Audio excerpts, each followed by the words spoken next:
Good afternoon and welcome to the Midday News. Here's what we have in the bulletin. Profits over patients. Specialist raises concern about life-threatening practice by insurance companies. Indicom investigating another police fatal shooting, this time in Oracabessa, St. Mary. And later in sports, West Indies women take an unbeatable 2-0 lead in 3-match series. Thanks for joining us. I'm Sandy Williams. Here are the details. One man is hospitalized and several others injured following a major 3-vehicle crash along the Stewarttown Main Road in St. Mary this morning. Reports are that about 7:30, a Honda and a Toyota Wish, which were traveling on the Stewarttown Main Road heading towards Otorias, when the driver of the Honda motor car lost control of the vehicle and crashed into the Toyota Wish. Upon seeing what was happening, TVJ News was informed that the driver of a Toyota Probox traveling in the opposite direction swerved to avoid the collision when the vehicle slammed into a utility pole. You're trying to avoid. Yeah. Avoid the accident, you know? You're okay though? Yeah, man, okay. No. So how you feel when you realize that the car was coming through? Frightened, man. The driver of the Toyota Wish received serious injuries and was taken to hospital for treatment. The St. Mary police have seized 2 illegal firearms and multiple rounds of ammunition following a fatal shooting in Tank Lane, Oracabessa early this morning. The deceased has been identified as 33-year-old Javon Peart, also known as Shotty Bones, of a Tank Lane address. According to reports, around 12:26 a.m., officers were conducting an operation in the area when they spotted Peart standing in the doorway of an open house. He was seen holding a brown paper bag in his left hand and a firearm in his right. Upon noticing the police, Peart allegedly pointed the firearm at the officers. Fearing for their lives, the officers discharged their service weapons, striking Peart before disarming him. A silver .38 revolver was recovered from his possession, while another silver .38 revolver was found inside the brown paper bag. Both weapons were loaded. Peart was transported to the Port Maria Hospital, where he was pronounced dead. During a further search of the premises, additional rounds of ammunition were discovered on a dresser in a room occupied by Peart. The Independent Commission of Investigations, Indicom, has launched an investigation into the incident. At least one heart disease specialist is raising an alarm about a life-threatening practice by some insurance companies. As you'll hear in this report, Dr. Ernest Madu, founder and chairman of the Heart Institute of the Caribbean, is emphasizing the critical role of time and urgency in saving lives. Founder and chairman of the Heart Institute of the Caribbean, Dr. Ernest Madu, is accusing some insurance companies of actively delaying or obstructing life-saving treatment for heart disease patients. It's a dilemma, he says, that some heart disease patients have been grappling with for some time. When an insurance company, for example, says to you, as just explained, and we have seen it, pay and claim back. Well, many of the people who have these policies don't have the ability to pay that money at that time. And time matters, urgency matters. For many, these delays can mean the difference between life and death. The statistics are terrifying. Without immediate treatment, 1 in 4 heart attack victims, or 23%, die before even reaching the hospital. Another 13% die after being admitted. What happens to the other ones that survive? Complications, right? They develop heart failure over time, recurrent chest pain, complete disability for the most part. That's why urgency matters. Time is everything. A delayed decision, a denied claim, a bureaucratic roadblock. Each moment lost brings a patient closer to tragedy. There is something now we call door-to-balloon time. That means from the time you hit the facility and the time they open the blockage. What's internationally acceptable it's low number, less than 120 minutes. Less than 90 minutes is better than 120. Less than 60 minutes is better than 90 minutes. Hence, when you have insurance, like you say, that you are confident, it protects you, and then you're having a heart attack and you get to a facility that can deal with it, and the insurance company says it will take 7 days for us to give the pre-authorization. There's something fundamentally wrong with that. Permanent Secretary in the Ministry of Education, Dr. Kassan Troop, is urging stakeholders to be patient with the Education Transformation Program's progress. While acknowledging concerns about the slow pace of the implementation, she again reassured that things are happening.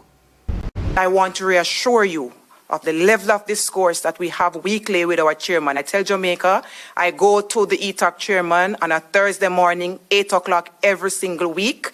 My minister is there and my technical officers are present, and we discuss the report, we discuss what we are doing in the incremental steps, we discuss what are the challenges and how we are going to get it right. The report is not sitting down. One of the strategic thrusts that we did was to ensure that the recommendations were aligned to the strategic objectives of the government that was sent to the Ministry of Education for implementation. So we embedded that. Dr. Troop says the team continues to work to strengthen governance and infrastructure, among other areas, which will have a positive impact on the education sector.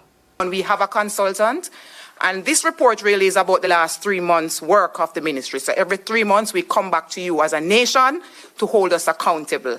And of course, we've made some strides. I won't delay much on this. Chairman spoke about it. We now have the draft report that the Mona School of Business submitted. They have been through the ministry, they have been talking to stakeholders, and they have come up with some prior options. What are some options that we can examine further to determine what is the best fit for the ministry? And the recommendation is for us to have a fit-for-purpose ministry, making sure that our agencies and our entities are properly structured.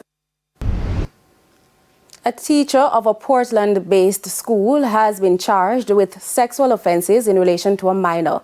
The 27-year-old educator has been charged with 2 counts of having sexual intercourse with a person under 16 and 2 counts of grievous sexual assault. The sexual assault of the 14-year-old student reportedly occurred this month. The teacher was taken before the Portland Parish Court yesterday and remanded until next month. He was arrested after he engaged in sexual intercourse with a student on January 18. The child reportedly complained of feeling pain after returning home and was rushed to the hospital. Following a medical examination, a report was made to the police by the girl's family. The teacher was arrested and later charged. With the long-standing need for better upgrades in the healthcare system, hospitals in Western Jamaica recently got a boost with new digital X-ray machines. Antonia Atkinson has the details.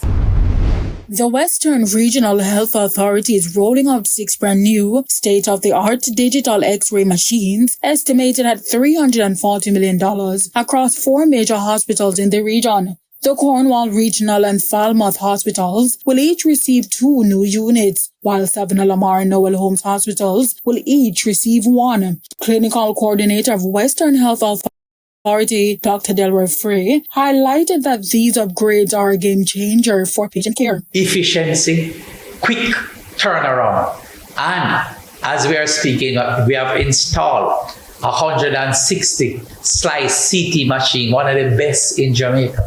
We have a little hitch there, but we are working on it in terms of the UPS supply, and within 2 weeks or so, we hope to get that on stream. What does that mean? That means we don't need to outsource any more of our diagnostic services. That's 1. And 2, it will be right next to our accident and emergency department. It's going to minimize the use of our ambulance, which is one of the major aspects of transporting the patient to get their imaging done that we have been having. The installations are already underway and are expected to be completed in the coming months. Meanwhile, manager for radiology at the Cornwall Regional Hospital, Stuart Lawrence, added that this move will allow the hospital to become a one-stop facility, eliminating the need for patients to go elsewhere. We will be moving away from the outsourcing. We are hoping to have everything done here. So we don't want to give patients any far appointments, which is a thing of the past. We want patients to come in and get through in reasonable time so they can go to their clinics or get their diagnoses, so we have better patient management. It was intentional in the contracts that they come with, the service contracts. So personally, as the manager for here, I'll be following up and ensuring that everything works to the best that it can. We'll ensure that one person is in charge of each machine. They should do all the schedule servicing, follow up everything on the machine. All the error logs will be reported on. So we'll keep a good audit trail of each machine to ensure that, the government money is well spent. Antonia Atkinson, TVJ News. It's now time for a break, but stay with us. More stories when we return.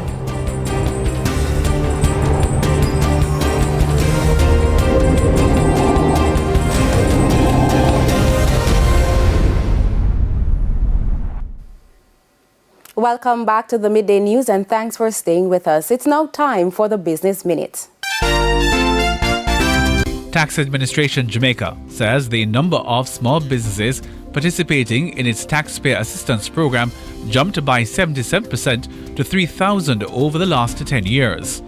Director of Corporate Communications at the TAJ, Maris Horton, says the taxpayer assistance program has contributed to an increase in the filing rate from 38 to 72%. Further afield, Honda is recalling 295,000 vehicles because the engines could stall or lose power. Wednesday, the automaker said it's because of a software issue involving the fuel injection electronic control unit. The National Highway Traffic Safety Administration says the recall affects certain 2022 to 2025 Acura MDX Type S vehicles, as well as 2023 to 2025 Honda Pilots, and the 2021 to 2025 Acura TLX Type S vehicles. Honda and Acura dealers will update the software free of charge. If you have an affected model, you'll get a notice in the mail in March. And that's it for the Business Minute. I'm Hal Shane Burke.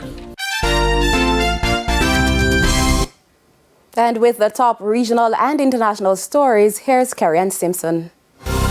In the region, a boat with 13 decomposed bodies was found off the coast of Nevis on Wednesday by the St. Kitts and Nevis Coast Guard. The bodies' identities and causes of death are unknown. The boat was towed to St. Kitts for further investigation. Authorities are also exploring a possible link to a similar incident in Trinidad and Tobago a few weeks ago, where both boats resemble those previously found with migrants from West Africa.